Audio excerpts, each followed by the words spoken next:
Morning, everybody. It's been a while. It's been a difficult month. My mum came home at 90 years after 5.5 months, breaking a hip and rehabilitation. There's a lot to put in place. She's got 4 carers a day. It's a lot to put in place, and it's been a very difficult mentally for me to make sure that everything's up to standard that I need, so I don't worry. Anyway, my husband has got a meeting on Wednesday that I desperately needed to do a piece for, and I also needed to finish the commission that I've been doing all summer, the water feature, the one that I had broken. So what I thought was, I'll have you involved in my sneaky peek that I have before I do my opening the kiln. So let's just, it's down to 110 degrees C at the moment. I wouldn't mind people's opinions on when to open. I always start to open at about 150 Celsius, just taking the bungs out, moving it up a little bit. Don't want any cracking, don't want any crackle. So I've just got it, now I've gone at 109, I've got a little gap. So we're going to have a little sneaky peek. Let's see, I can feel the heat coming out. So let's just have a little look. Oh, wow, that is fantastic. Just a few pieces. One that I made from the one that I made that I did at the show that I carved because I didn't like the shape of it. All looking really good. So I'll be back in about, I don't know, 3 hours or something when I know that everything's started to cool down a bit more. I'll keep opening it up a bit more and a bit more. Obviously I'm working in Celsius. I think people have said 125 Fahrenheit in their heads for opening it up. God, I'm looking a bit worn out. Look, I need some cream. That's what happens when you get to my age. Anyway, I will look forward to seeing you all in a bit. Bye. I'd actually thought I should share with you what I'm doing on the other side. And that is accounts. Since my son and daughter-in-law had a baby 3.5 weeks ago, well, it's been a bit longer than that, I've taken on obviously back the doing the accounts, paying all the bills and stuff. So that's what I'm doing while my kiln cools down, trying to catch up, pay the wages, pay the bills, keep everybody happy. So again, see you later. Hello everybody, and welcome back to another kiln opening for Lavaflek Pottery. I can see straight away I've got some brilliant glazes, but I've had a little look and I can see a lesson learned again. But I'll show you that bit in a minute. So first of all, I want to have a look. I've got out here the water feature that I did for my friend, and I obviously need to check that it works and it fits, because I had a broken piece and it's very hard to go back and not only manufacture a piece of pottery that fits within a 5-piece structure, but to get the glaze right. Last time, I don't know if any of you knew or I mentioned it, but I accidentally put vintage gold on instead of palladium on all of them, on all of these 4, and then I had to wash it off. So what it meant was I had to put vintage gold on this piece and wash it off before I put the palladium on. So I've not looked at this yet. Let's get it out and see if it's ended up fitting with what we've got. So there was the piece. It was the second piece up to the water feature. There it is. I put underglaze, one thick coat of underglaze underneath, so it's all matching. I put the matte black, if you remember, on the top and the bottom, and I had to fire it that way up, expecting and knowing that the palladium would run onto the matte black, but it gives me a buffer. So let me put this on here and see. So that fits on there wonderfully. Fits on there blooming brilliantly, actually. Sits in the, let me just check that we've got that on the camera. Let's bring the camera over for a minute. Okay, so that's 1, 2. Then we have got piece 3. Then we have got piece 4. And then piece 5. It's a bit of a clean. That I am very, very, very happy with. The third piece up's got a little bit more of a shape, sticks out a bit more. Let's just swap them over and see whether they look better the other way around, actually.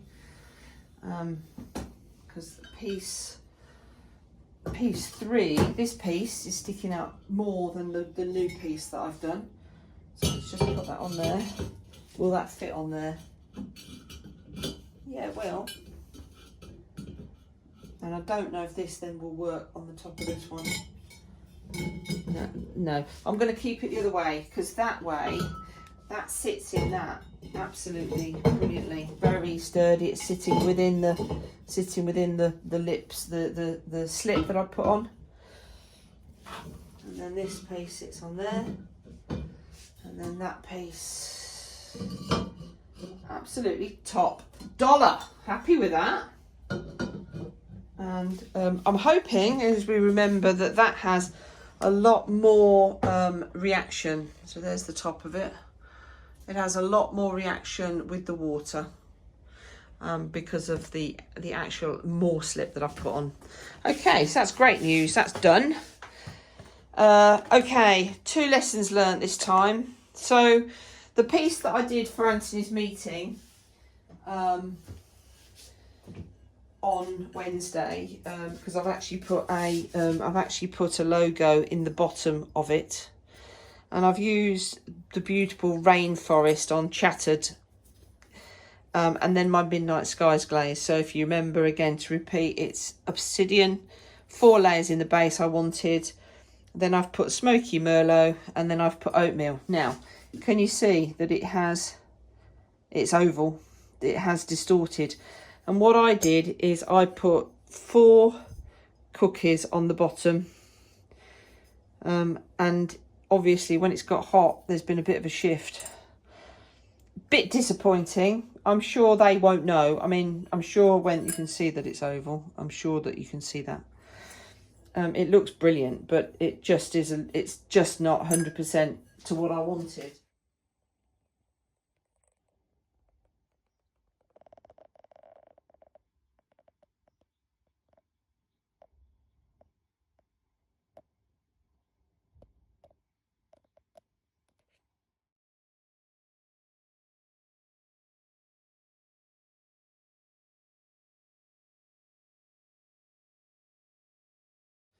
The other thing that has gone wrong, which has really upset me, but I've learnt so much and I'm so happy. I'm going to put in the middle of this clip, I'm going to put in a before and after of it when it has the glaze on.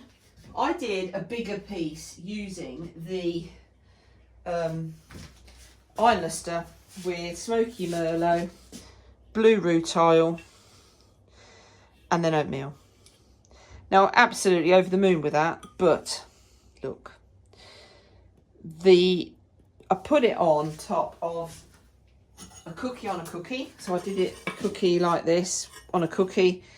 When the clay has melted at top temp, the cookie has dropped into it.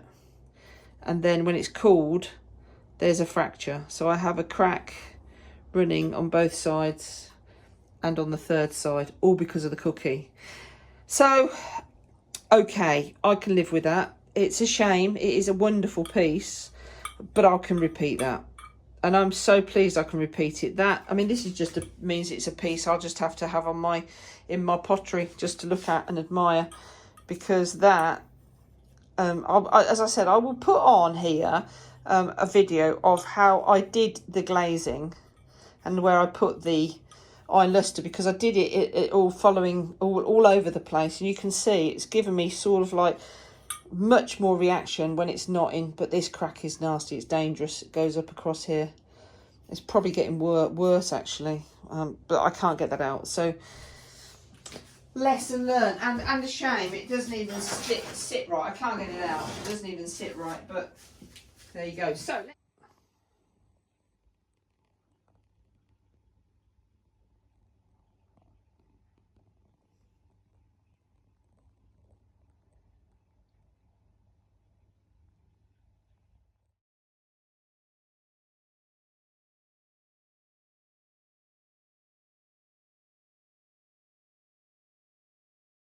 let's have a look at a couple of other things. At the open weekend, somebody asked me that they would love a jug to put flowers in, and they liked this style that was on a mug. So basically this is textured amber brown with oatmeal just in the recesses. Probably could have put a bit more in, but it is subtly lovely. It's beautiful actually. So very happy with that. Not bad for my first big jug, because that's an art in itself, isn't it? And that's the one I actually made.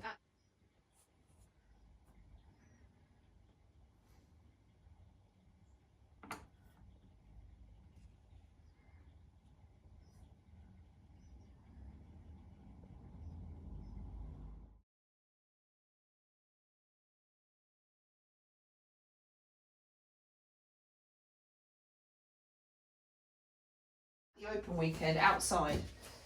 This was one of the little trinket pots from before. That again, textured amber brown and oatmeal. Just a lovely little bowl. Very happy with that. That's gorgeous. And then at that weekend as well, I made a little jar that slumped, a little vase that slumped. So I got a knife and I just cut everything out of it, made it into a bit of a shape, even rough on the bottom. I didn't care. It's really got character. And I've just put smoky merlot and oatmeal on it. And I poured the smoky merlot sideways on and left it really thick. And actually that is lovely. The purples are better for it. So thicker smoky merlot. Again, I'm going to put a picture of this in to show you.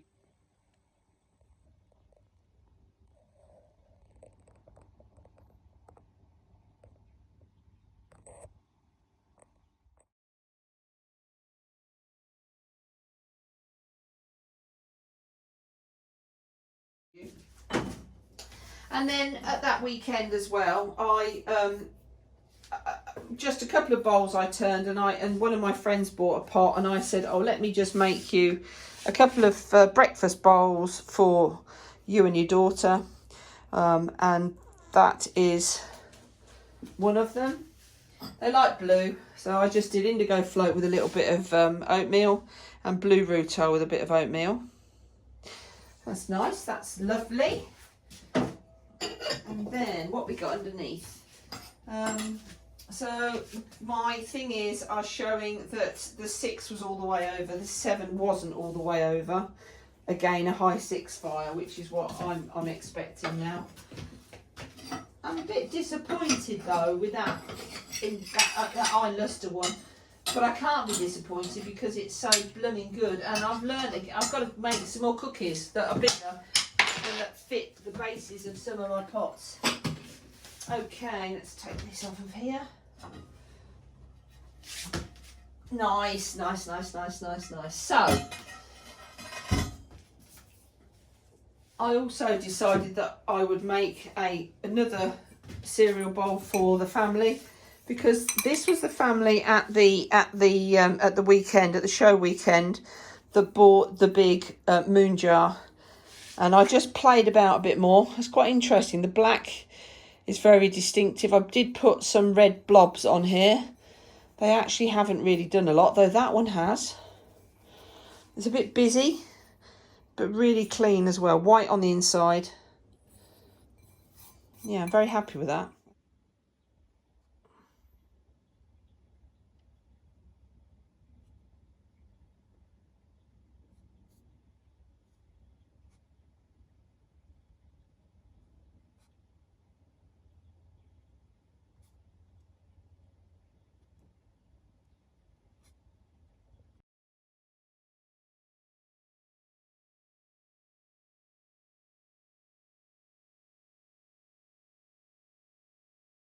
It's lovely. So I've got 3 little fruit cereal vases, but the last 3 in here are 3 bowls for Cameron and Leah's dinner service, because they said to me they needed some big bowls. There we go. Oh, it's shifted a bit on the outside. What a shame. That suggests it was very hot for them down there. So there's the inside. And we've got a shift. But that's okay. It's part of it. Got a nice globule. This all needs a good sanding over. It does end up quite sharp. Let's have a look what we've got within it. And then I've done a slightly smaller one. No shifting with that. I had these on the bottom shelf, so maybe it was just nice dribbles there. That's good. And then I did a different shape bowl. These two will fit inside each other. And then I did a different shape bowl for the dinner table. That's nice as well. That's lovely.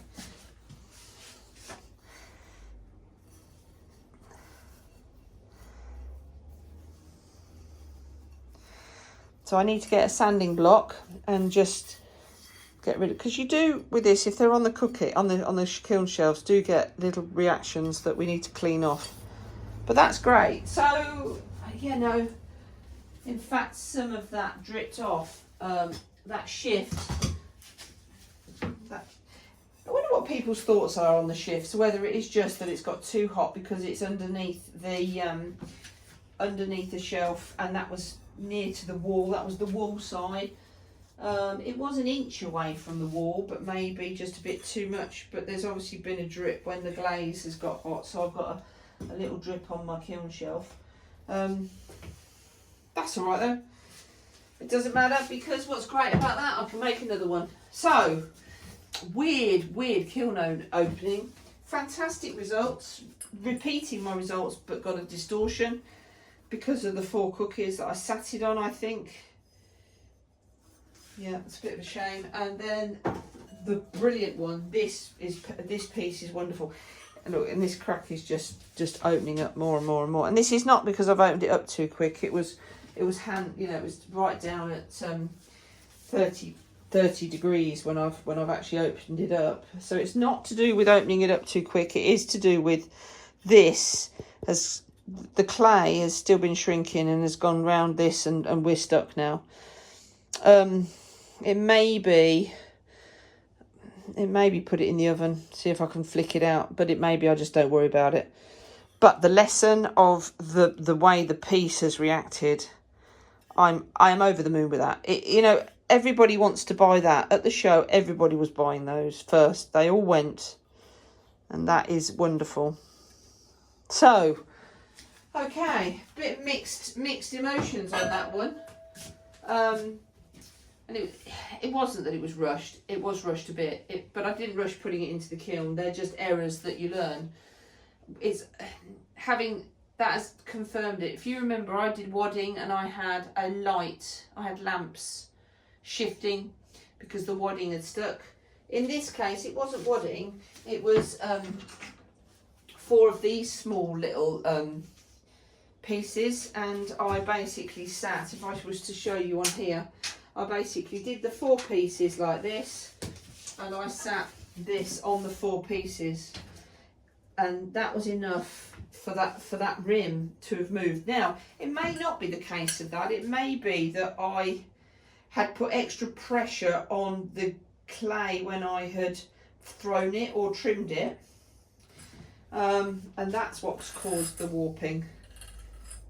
It may be that I do need to be firing on a cone 5.5, but I've not had really any problems like this before, and perhaps cooling it down a bit. Anyway, thanks for joining. I'm getting some wonderful comments from everybody about my journey and how what I do is helping other people.